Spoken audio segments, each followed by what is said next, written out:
오늘부터 대림절이 시작됩니다. 대림절, 대강절, 강림절 이렇게 말하는데요. 대림절이라고 하는 것은 성탄절 전까지 주님의 오심을 기다리는 4주간을 말합니다. 그럼 기독교에서 대림절은 무척 중요합니다. 왜냐하면 세상은 1월부터 시작을 합니다. 그러나 교회는 대림절부터 시작을 합니다. 12월부터 시작을 하죠. 그래서 오늘부터가 이제 우리 교회는 새해를 시작하는 겁니다. 주님은 이 세상에 마구간에 탄생하셨습니다. 그리고 우리 위해 죽으시고 부활하시고 승천하셨습니다. 그런데 주님은 승천하신 것으로 끝나지 않고 승천하신 후에 주님은 이 세상에 다시 오십니다. 이 대림절은 2000년 전에 오셨던 주님을 기억하고 그리고 다시 오시는 주님을 기다리는 절기입니다. 이 대림절에 우리는 다시 오시는 주님을 기다리는 겁니다. 여러분, 주님은 반드시 다시 오십니다. 이렇게 질문할 수 있겠죠. 주님이 다시 오신다는 것을 어떻게 확신할 수 있습니까? 여러분, 주님은 반드시 다시 오십니다. 왜냐하면 천사가 다시 온다고 증언했기 때문에 그렇습니다. 예수님께서 감난산에서 제자들을 보는 앞에서 승천하셨어요. 하늘로 올라가는데 그 모습 보고 너무나 경이로우니까 제자들이 하늘만 이렇게 쳐다보고 있었습니다. 근데 그 모습을 보고 천사가 나타나서 하는 말이, 왜 하늘만 쳐다보느냐? 너희들이 본 그대로 주님은 하늘로 올라가신 그대로 이 세상에 반드시 다시 오신다라고 말씀했습니다. 사도행전 1장 11절입니다. 이르되 갈릴리 사람들아 어찌하여 서서 하늘을 쳐다보느냐? 너희 가운데서 하늘로 올려지신 이 예수는 하늘로 가심을 본 그대로 오시리라 하였느니라. 우리가 주님이 다시 오신다는 것을 확신할 수 있는 것은 천사들이 증언했기 때문에 그렇습니다. 뿐만 아니라 예수님도 다시 오시겠다고 분명히 말씀하셨습니다. 요한계시록 22장 20절입니다. 이것을 증언하신 이가 이르시되 내가 진실로 속히 오리라 하시거늘 아멘. 주 예수여 오시옵소서. 예수님께서 내가 진실로 속히 오리라 라고 말씀했습니다. 이것은 내가 반드시 다시 온다 그런 말이죠. 또한 성경도 주님이 다시 오신다고 증언했습니다. 신약 성경에 보면 주님이 다시 오신다는 것을 318번이나 기록되었습니다. 318번이 기록되었다고 하는 것은 신약 성경이 7957절로 되어 있습니다. 그런데 이 7957절에 318번이 주님이 다시 오신다는 것을 기록했다고 하는 것은 30절마다 한 번씩 언급된 것을 말합니다. 이렇게 여러 번 주님이 다시 오신다는 것을 언급한 것은 반드시 오시기 때문에 그렇게 언급한 거죠. 여러분, 이처럼 주님은 반드시 다시 오십니다. 우리는 어떻게 해야 합니까? 다시 오시는 그 주님을 기다리는 자가 되어야 합니다. 오늘 본문에도 보면 사도 바울도 다시 오시는 주님을 기다립니다. 22절 말씀을 한번 보시죠. 22절 말씀 보시면, 만일 누구든지 주를 사랑하지 아니하면 저주를 받을지어다. 우리 주여 오시옵소서. 여러분, 색깔 볼펜 있으면 우리 주여 오시옵소서라고 줄을 그시기 바랍니다. 그리고 그 옆에다가 마라나타라고 이렇게 기록하면 됩니다. 여러분, 사도 바울이 주여 오시옵소서라고 하는 말은 아람어로 마라나타입니다. 이 마라나타는 성경에서 딱 한 구대만 쓰이는데 본문에만 기록된 것입니다. 마라나타라고 하는 것은 주님이 다시 오심을 간절히 기다리는 표현을 한 것을 말하는 거죠. 이처럼 사도 바울은 주님이 다시 오실 것을 간절히 기다렸습니다. 사도 바울뿐 아닙니다. 초대교회 성도들도 이 마라나타 신앙을 가졌습니다. 초대교회 성도들이 신앙생활을 하면서 많은 박해를 받았습니다. 많은 어려움을 당했습니다. 재산이 몰수당하고 가족들끼리 뿔뿔이 흩어지고 많은 매질을 당했습니다. 그럼에도 불구하고 그들은 그 박해를 받으면서도 끝까지 믿음을 지켰습니다. 그 초대교회 성도들이 박해를 받으면서도 믿음을 지킬 수 있었던 것은 다시 오시는 주님을 기다렸기 때문에 그렇습니다. 내가 지금 힘들고 어렵지만 주님이 반드시 다시 오신다. 다시 오셔서 나를 치유하시고 내 모든 고통과 아픔을 다 회복시켜 주실 것이다 라고 그들은 확신한 거죠. 초대교회 성도들은 모일 때마다 마라나타 마라나타라고 외쳤습니다. 우리도 다시 오시는 주님을 기다리는 마라나타 신앙을 가져야 합니다. 시편 130편 6절은 이렇게 말합니다. 파수꾼이 아침을 기다림보다 내 영혼이 주를 더 기다리나니 참으로 파수꾼이 아침을 기다림보다 더하도다. 여러분, 파수꾼은 잠을 자지 않고 하루 종일 성을 지킵니다. 때문에 이 파수꾼은 누구보다 아침이 오기를 간절히 기다리죠. 그런데 오늘 시인은 그 파수꾼이 아침이 오기를 간절히 기다리는 것보다 내가 더 주님을 기다립니다 라고 고백합니다. 이 시인의 고백이 우리의 고백이 되어야 됩니다. 주님은 반드시 다시 오십니다. 그 다시 오시는 주님을 간절히, 파수꾼이 아침을 기다리는 것보다 더 간절히 기다리는 우리가 되어야 될 줄로 믿습니다. 예수님께서 신랑을 기다리는 10처녀 비유를 말씀했습니다. 이 비유의 내용은 10명의 처녀가 신랑이 오는 것을 기다리는 겁니다. 이 처녀들은 신랑이 올 때까지 기다리고 있습니다. 다른 곳으로 가지 않습니다. 우리는 신부입니다. 예수님은 우리의 신랑이 되십니다. 때문에 신부인 우리는 신랑이신 주님이 오시는 걸 기다려야 합니다. 다른 곳으로 가지 않고 신랑이신 주님 오실 때까지 간절히 기다리는 그 마라나타 신앙을 갖는 우리가 되어야 될 줄로 믿습니다.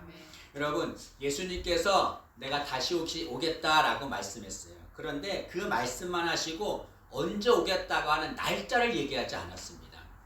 그래서 이단들이 언제 예수님이 오신다, 옛날에 다미성교회 가가지고 92년, 82년인가요? 언제 예수님이 오신다 해서 막 그냥 사람들이 흰옷 입고 막 모였는데 안 왔습니다.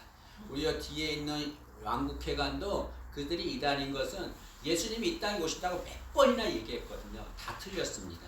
여러분, 예수님은 이 세상에 반드시 오시는데 내가 언제 오겠다라고 날짜를 말씀하지 않았습니다. 날짜를 말씀하면 좋을 텐데 왜 예수님은 다시 오시는 날짜를 말씀하지 않았을까요? 그것은 우리가 진심으로 주님을 기다리길 원했기 때문에 그렇습니다. 만약 예수님께서 내가 어느 날 어느 시에 가겠다라고 날짜를 알려주면 어떻게 하겠습니까? 사람들이 주님 오시기 전까지 열심히 자기 마음대로 삽니다. 하고 싶은 거 다 하고 살아요. 그리고 주님이 오실 때 그때만 주님을 기다리는 거죠. 그것은 진심으로 주님을 기다리는 것 아닙니다. 주님은 그런 기다림을 원하지 않는 거죠. 언제 오실지 모르는 그 주님을 정말 간절한 마음으로, 진실한 마음으로 기다리는 거, 주님은 그걸 원하십니다. 그래서 언제 오시는지 날짜를 알려주지 않은 것이라고 생각합니다. 주님은 반드시 오십니다. 그러나 많은 사람들은 주님이 다시 오시는 것을 믿지 않습니다. 믿지 않기 때문에 그 주님을 기다리지 않죠. 그러나 여러분, 그들이 주님이 다시 오시는 것을 믿지 않는다 할지라도 주님은 반드시 다시 오십니다. 주님이 다시 오시면 주님 오시는 걸 믿지 않는 자들은 후회할 것입니다. 그리고 그들은 심판을 받겠죠. 여러분, 하나님이 노아한테 내가 홍수로 심판하겠다라고 말씀하셨습니다. 노아가 그 말을 듣고 사람들에게 전도하는 거죠. 하나님이 홍수로 심판하십니다. 회개하고 하나님께 돌아와야 합니다 라고 얘기했습니다. 사람들은 믿지 않았습니다. 이 창창한 햇볕이 쬐는 이 날씨에 무슨 비가 오느냐 믿지 않았습니다. 그러나 하나님은 심판하셨습니다. 홍수로 심판하셨고 그 홍수 심판을 믿지 않는 자들은 후회하며 심판을 받았습니다. 여러분, 주님은 반드시 다시 오십니다. 사람들이 믿지 않는다 할지라도 주님은 반드시 다시 오시는 거예요. 예수님이 분명히 말씀하셨습니다. 우리는 다시 오시는 그 주님을 기다려야 합니다. 그리고 주님이 다시 오실 때 우리는 기쁨으로 그 주님을 맞이할 줄로 믿습니다. 그런데 우리는 다시 오시는 주님을 기다려야 되는데 그 주님을 기다리는 자가 해야 할 것이 있습니다. 그것이 뭐냐면 주님을 사랑하는 것입니다. 여러분, 오늘 22절 말씀에 보면 바울은 우리 주여 오시옵소서 라고 말하는데 그 말하기 전에 뭐라고 말하냐면 주를 사랑하지 않으면 저주를 받는다 라고 말했습니다. 여러분, 주를 사랑하지 않으면 저주를 받는다. 너무 극단적이고 과격한 말입니다. 근데 이 말을 한 후에 우리 주여 오시옵소서 라고 말합니다. 이 문맥이 이어지지 않는 것 같습니다. 근데 이 말의 뜻은 뭐냐면 주님이 다시 오심을 기다리는 자는 어떤 삶을 살아야 되는가? 주님을 사랑하는 삶을 살아야 된다는 걸 말합니다. 만약에 주님을 사랑하지 않으면 저주를 받는다, 심판을 받는다, 그런 말인 거죠. 그래서 사도 바울은 주님은 분명히 다시 오신다, 반드시 다시 오시는데 다시 오시는 주님을 기다리는 자가 해야 될 것은 무엇이냐? 그 주님을 사랑하는 것이다. 만약에 주님이 다시 오심을 기다린다고 하면서도 주님을 사랑하지 않으면 그 자는 저주를 받는다. 주님 다시 오실 때 심판을 받는다. 그런 말인 거죠. 여러분, 주님을 사랑하는 자가 되어야 합니다. 주님은 우리가 주님을 사랑하는지 사랑하지 않는지 다 아십니다. 사람은 속일 수 있어요. 얼마든지 속일 수 있습니다. 그러나 주님은 절대로 속이지 못합니다. 우리 마음을 다 아십니다. 예수님께서 베드로에게 물었습니다. 네가 나를 사랑하느냐? 라고 물었습니다. 그 물음에 베드로가 뭐라고 대답합니까? 주님, 내가 주님을 사랑하는 줄 주님께서 아십니다. 라고 대답했습니다. 그 말이 무슨 뜻입니까? 주님은 내가 정말 주님을 사랑하는지 사랑하지 않는지 주님은 다 아신다는 거죠. 사람을 속일 수 있어요. 그러나 주님 속일 수 없습니다. 주님은 우리가 주님을 사랑하는지 다 아시는 거죠. 여러분, 우리는 주님께 내가 정말 주님을 사랑합니다 라고 하는 그 사랑의 마음을 주님께 보여드려야 합니다. 여러분, 성도는 어떤 자가 성도입니까? 늘 마음에 주님을 품고 사는 자가 성도입니다. 늘 마음에 주님을 품고 그 주님을 생각하고 그 주님을 사랑하는 자, 그런 자가 성도인 거죠. 여러분, 전에도 말씀드렸지만 헤세드는 하나님의 사랑을 말합니다. 헤세드에서 나온 단어가 하시드예요. 그 하시드의 뜻이 뭐냐면 성도라는 뜻입니다. 성도는 무엇이냐? 하나님의 사랑을 받은 자가 성도입니다. 하나님의 사랑을 받은 성도는 어떻게 해야 합니까? 사랑하시는 그 하나님을 사랑하는 자가 되어야 되는 거죠. 여러분, 늘 주님을 사랑하는 그런 성도가 되기를 진심으로 소망합니다. 그런데 문제가 있습니다. 주님을 사랑해야 되는데, 주님이 다시 오심을 기다리는 자는 주님을 사랑해야 되는데 주님이 눈에 보이지가 않아요. 눈에 보이지 않는데 어떻게 주님을 사랑할 수 있습니까? 어떻게 하는 것이 주님을 사랑하는 것입니까? 어떤 사람은 예배를 열심히 드려야 된다. 예배 열심히 드리는 것도 주님 사랑하는 거죠. 찬양을 열심히 불러야 된다. 그것도 주님 사랑하는 거죠.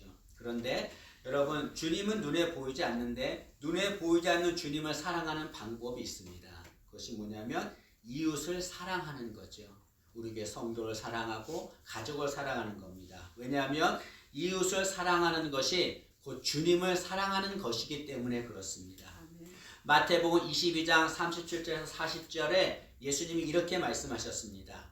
예수께서 이르시되 내 마음을 다하고 목숨을 다하고 뜻을 다하여 주 너의 하나님을 사랑하라 하셨으니 이것이 크고 첫째 되는 계명이요 둘째도 그와 같으니 내 이웃을 내 자신같이 사랑하라 하셨으니 이 두 계명이 온 율법과 선지자의 강령이니라. 예수님께서 말씀하시기를 우리가 지켜야 될 계명이 두 가지가 있다고 말씀하셨습니다. 첫 번째 계명은 하나님을 사랑하는 것이고 두 번째 계명은 이웃을 사랑하는 것이라고 말씀했습니다. 그런데 주님께서는 이웃을 사랑하라 말씀하시면서 뭐라고 말씀하셨냐면 둘째도 그와 같으니 내 이웃을 사랑하라 말씀하셨습니다. 여기 둘째도 그와 같으니라고 하는 말은 둘째 계명도 첫째 계명과 똑같다는 것을 말하는 거죠. 첫째 계명이 무엇입니까? 하나님을 사랑하는 거예요. 다시 말하면 하나님을 사랑하는 것과 이웃을 사랑하는 것은 같다는 것을 말씀하는 겁니다.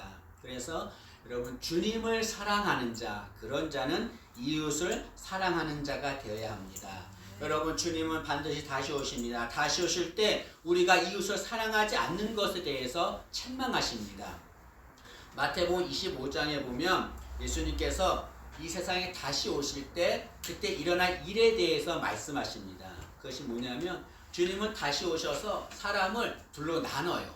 오른편과 왼편으로 나눕니다. 그리고 오른편에 있는 자들은 예비된 나라 천국을 상속받게 하십니다.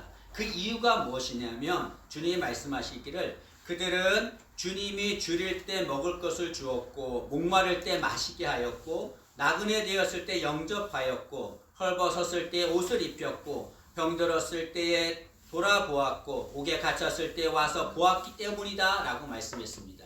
그러자 오른편에 있는 사람들이 우리는 주님께 그렇게 한 일이 없는데 언제 우리가 주님께 그런 일을 했습니까? 라고 묻습니다.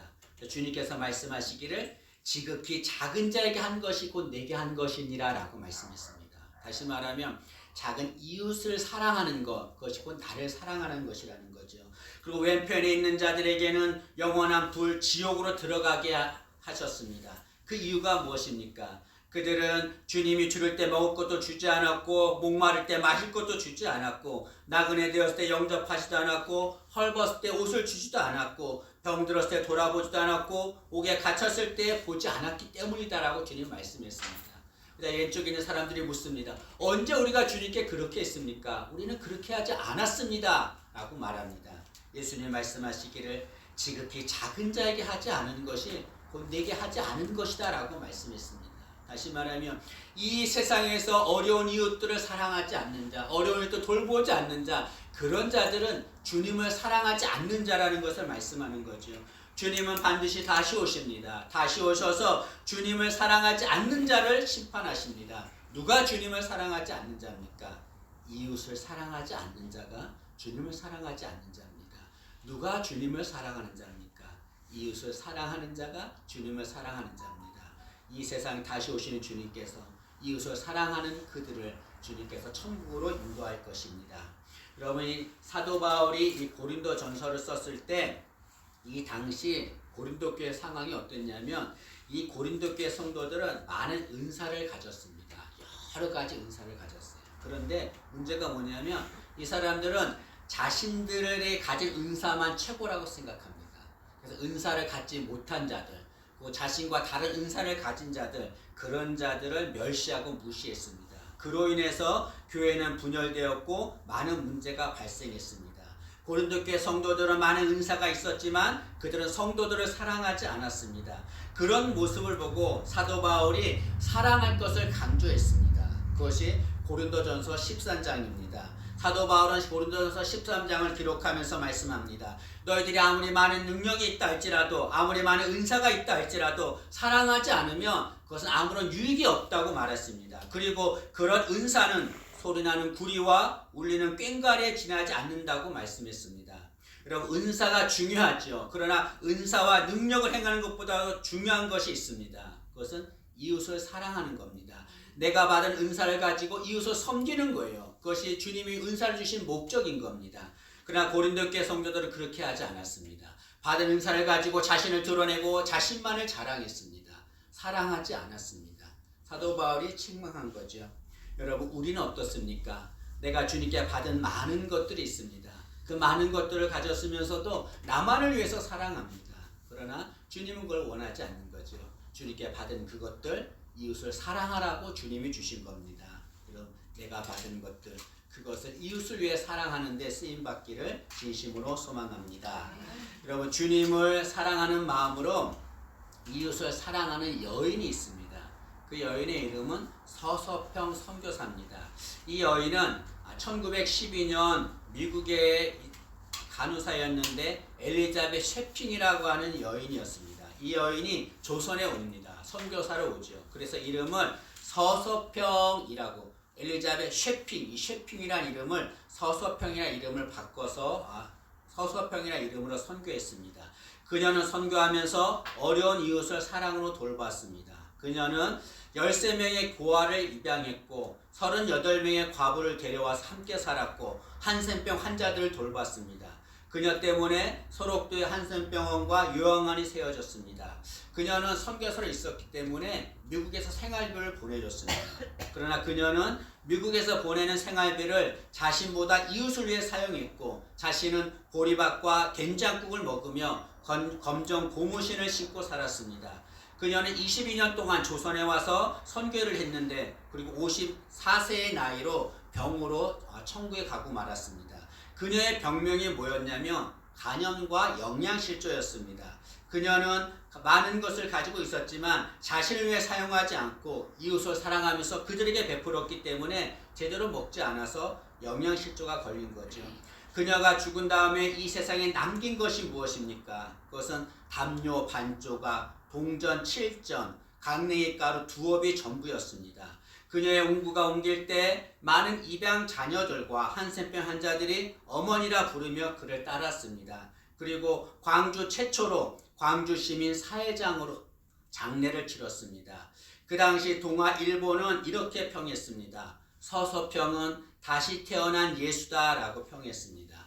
이렇게 자신보다 이웃을 사랑하며 돌봤던 서서평 선교사, 그녀의 좌우명이 있습니다. 그것이 뭐냐면 성공이 아니라 섬김이다. 그것이 그녀의 좌우명이었습니다. 서서평 선교사의 삶의 목적이 무엇입니까? 그녀의 목적은 성공이 아니었습니다. 그녀의 목적은, 삶의 목적은 이웃을 섬기고 사랑하는 것이었습니다. 그녀는 진심으로 주님을 사랑한 자였습니다. 그녀는 주님 앞에 가서 영광스러운 은혜를 받게 될 것입니다. 여러분, 주님은 반드시 다시 오십니다. 주님이 다시 오시는 것은 추측이 아니라 확실한 사실입니다. 주님이 다시 오시는 그 간절한 신앙을 우리가 기다려야 합니다. 마라나타 신앙을 가져야 되는 거죠. 그리고 다시 오시는 주님께 부끄럽지 않도록 주님을 사랑하는 자로 살아야 합니다. 어떤 것이 주님을 사랑하는 것입니까? 이웃을 사랑하는 것이 주님을 사랑하는 거죠. 여러분이 대림절 기간에 다시 오시는 주님을 기다리면서 정말 진심으로 주님을 사랑하는 우리 모두가 되기를 진심으로 소망합니다.